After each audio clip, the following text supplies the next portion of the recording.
Centenary College is an academic institution that allows students of all racial backgrounds, gender, religion, national origin, and age to obtain an equal opportunity education.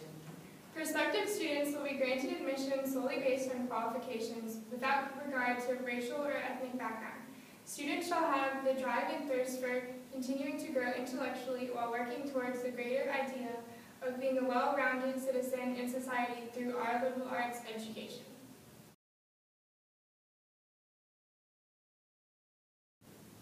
The purpose of the admission statement is to allow the best possible learning environment for the students admitted. The colorblind and gender-free environment is put into place due to the fact that race and gender should in no way influence a student's learning ability. Allowing students admission solely based on their qualifications gives every individual the ability to achieve in life through an equal opportunity environment. A liberal arts education should be a right regardless of who you are or what you identify yourself as, and should allow students to become a better, well-rounded version of themselves.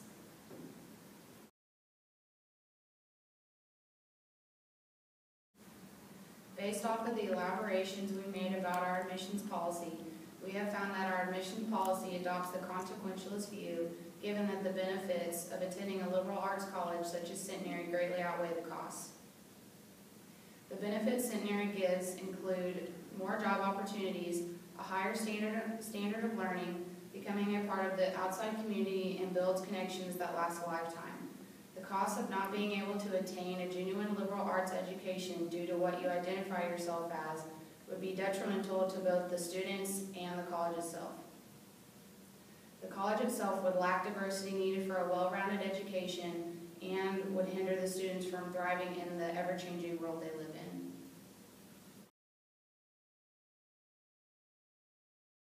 A student accepted to Centenary College of Louisiana must be committed to the standard against any form of derogatory speech and action. Every individual student must be treated with respect and should never be accustomed to ethnic or racial inequality. Speech shall not intimidate fellow peers through both violent and nonviolent threats. Students are not to be harassed based on race, ethnicity, gender, sexual orientation, religious beliefs, or handicap. Speech prohibited includes insults that stigmatize an individual or that are addressed directly to them verbally and non-verbally.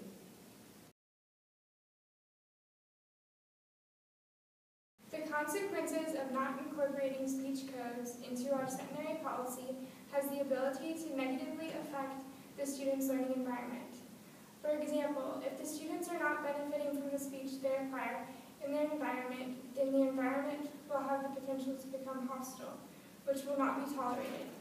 Therefore, avoiding a hostile learning environment maximizes the happiness of all the students in the college itself.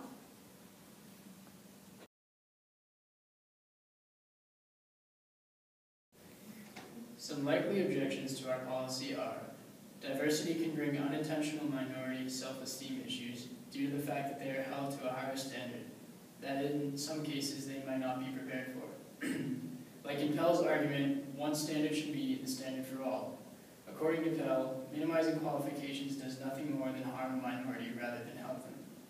The minorities have shown to have a lower self-esteem because they are in an environment in which more might be expected of them. In turn, the majorities benefit from a boost in self-confidence brought on by a diverse classroom setting. Defending speech codes. Speech codes can be in some cases unconstitutional because every individual has the right to express themselves freely. Speech codes should not exist because as a society, fighting words should not, in a sense, cause fights. Like in Rausch's argument, if we don't associate speech with violence, then eventually harmful words will become essentially meaningless.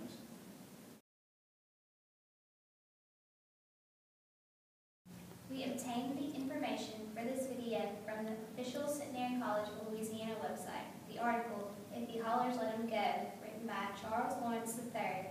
The article, Defending Affirmative Action, Defending Preferences, written by James P. Sterba. Racial Preferences and Formal Equality, written by Terrence Pell. And In Defense of Prejudice, written by Jonathan McGrath.